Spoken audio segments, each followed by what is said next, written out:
for listening to Uncle Sam's Soccer Podcast, keeping you up to date with the latest in American soccer. And don't forget to subscribe.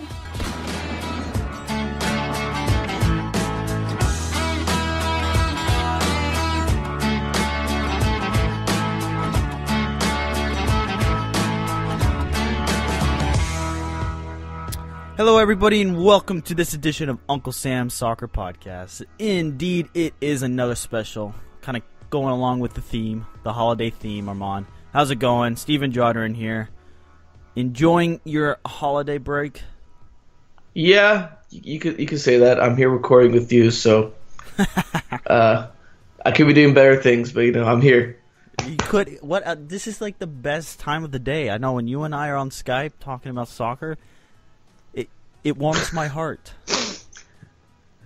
No, the coffee warms my heart, but not our conversation. Not our conversation. Well, today we got a very special conversation. We got Erik Stover, the COO of the New York Cosmos, 2010 Executive of the Year. And this interview we had, I thought was one of the more interesting interviews because you get that lower league perspective that we don't see represented in the media quite often. No, and he provides some insight into the dilemma that U.S. soccer has with lower division. And it's something you and I have actually just discussed. Think about it on our Christmas wish list. We talked about how the lower league and my soccer network wouldn't work out according to you. But I think people would get it. I think people would enjoy it because how often do we see lower division soccer?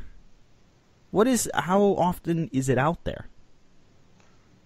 The problem is how it's not out there in the media at all. I mean, 10 years, maybe not even 10 years ago, 7, 8 years ago, you could barely catch it on TV. Now you can catch some of the games on YouTube or whatnot. But the question is, is it getting portrayed out to the bigger media outlets? And the answer is obviously no. Yeah, I mean, ESPN FC with their show, I don't think they've ever, in my little time actually watching that show, because I don't think it's the best soccer show, they don't talk about it. But if you go to Sky Sports or BBC, they're talking about the championship. There are networks talking about League One. You have the opportunity to do so. I think, I don't know, it's just my opinion here that, I don't know for a fact, but you definitely feel like the lower divisions get, kind of screwed in the sense that nobody wants to pay attention, and it feels like there's Stover actually mentions this at some point during the interview, this connection between MLS and U.S. soccer, and he mentioned how the lower divisions are kind of, I don't know what you want to call it, blindsided by the fact that they don't get anything. It's kind of like they're off to the side, unimportant. Like I said in our little Christmas wish list, no casual fan will ever care about a second division soccer until there is some sort of promotion relegation put in. I'm not advocating for promotion relegation. I'm not saying it should be implemented right now. I'm saying straight up, the casual fan will not care about lower league soccer until some system like that is implemented. If it involves MLS, it does. If it doesn't, it doesn't. And we actually talked to Erik about potentially adding promotion relegation, but not with MLS. I mean, it was a very interesting interview, and I'm excited to share it with you guys. We talk about the New York Cosmos. We talk about the differences between MLS and NASL. We talk about the career paths of youth development. We really mention and talk about almost everything U.S. presidency. So, let's get to it.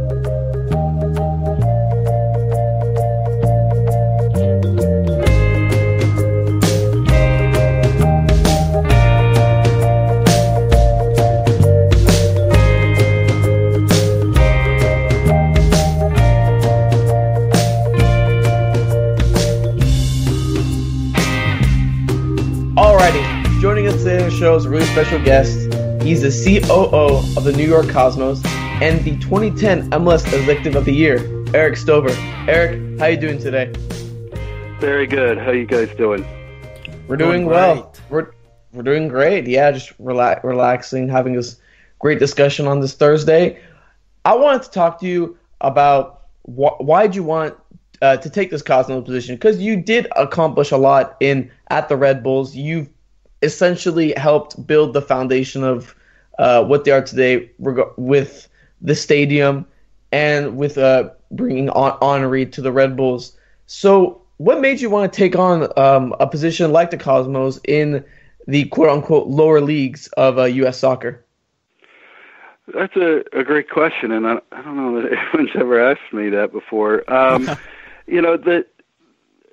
thought the idea that Seamus O'Brien had with the Cosmos, what his vision was, short-term and long-term, was really compelling. And I don't think he gets enough credit with how ambitious he was, basically wanting to return the Cosmos to greatness. To be fair, I think in the late 70s, the Cosmos were arguably the biggest club in the world, the first truly global club. At that time, global football, you didn't really have stars, certainly not a team of stars from around the world, maybe one or two. And so it was such a big story and such a global story that he had the vision of trying to bring the Cosmos back to that greatness. But at the same time, developing a league that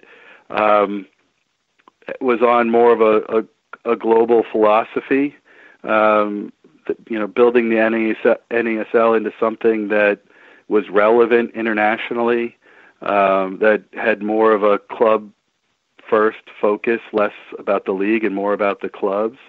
So I thought that was a very interesting approach and something that U.S. soccer needs. And then, of course, we had a television network we were starting and a bid to build a state-of-the-art, not only stadium, but mixed-use development.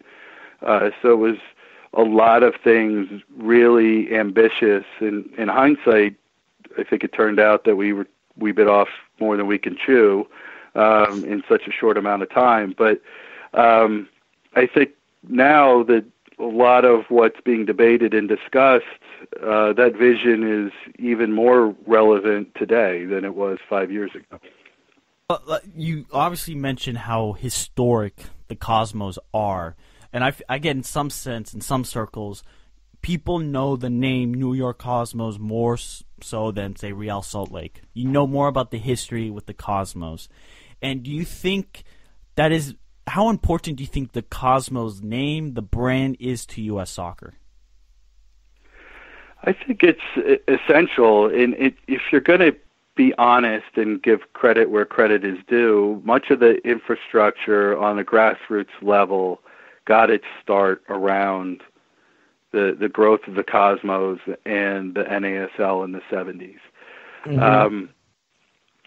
There were youth soccer organizations in New York. There were a lot of amateur leagues and a lot of ethnic support for the game, but it was in pockets and in neighborhoods and really tribal. And the Cosmos and the NASL brought it on a national level. And I think that that bolt of lightning was critical for growing the game across the United States.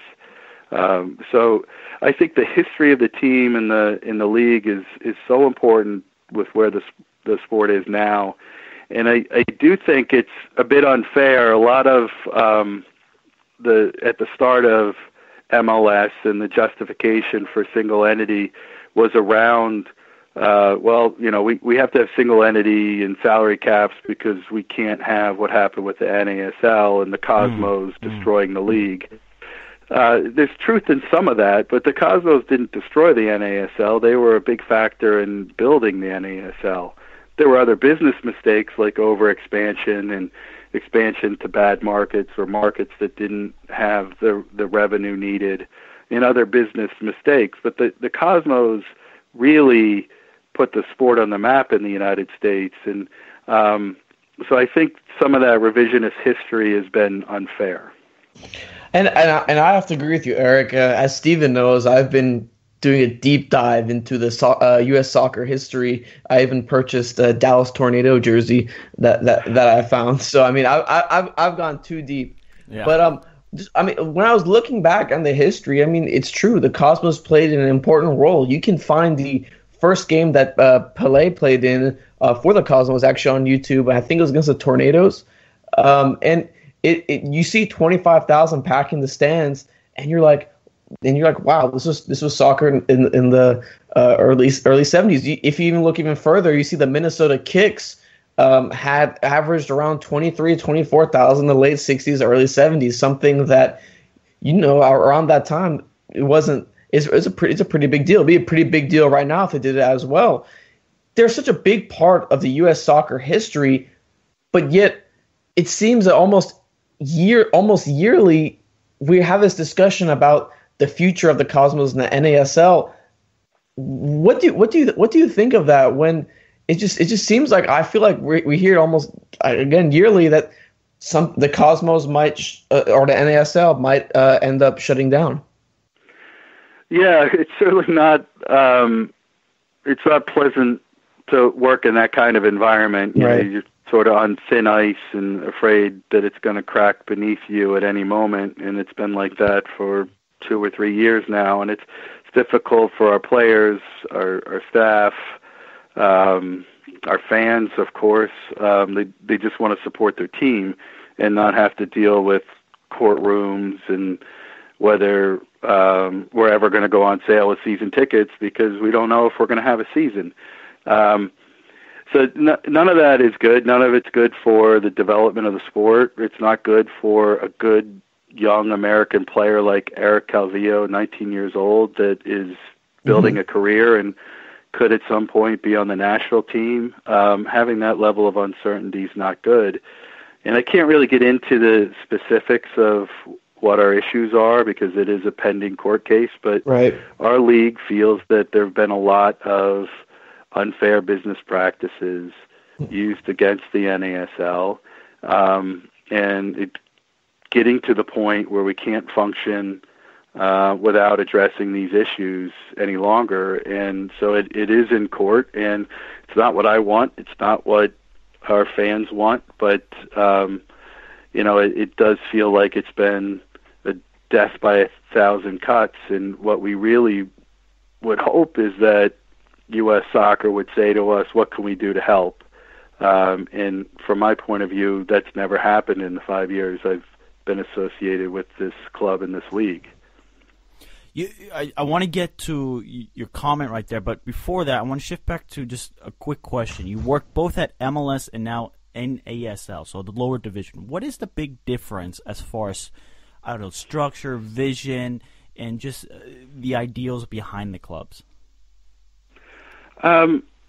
Well, how much time do we have? We could be here a long time. We got all the time you need. All right. So I was at first of all, I was at Giant Stadium in the early 2000s. So I was managing the stadium when the Metro Stars were playing there. I saw really as the Metro Stars started to decline. So the first couple of years, 96, 97, they had pretty good attendance. By the time I was managing the stadium, it was 2000. And the attendance was starting to decline. The interest was declining. There was a lot of criticism on quality of play and, ultimately the future of the league. So I saw it firsthand from that point of view, and having worked with the Metro Stars executives for 5 seasons. I started with Red Bull in 2008, and I think some of what we face now, I dealt with what we face now in the NASL, I dealt with at Red Bull. 2008, the Red Bulls played in MLS Cup Championship. We had 4 players start that game: Luke Sassano, Danley Borman, Danny Sapero, and one other player. Maybe it was Sinisha Ubi-Parapovic. I'm not sure. But the 4 guys started that game, and their salary was $17,500. And we had a league board meeting that weekend.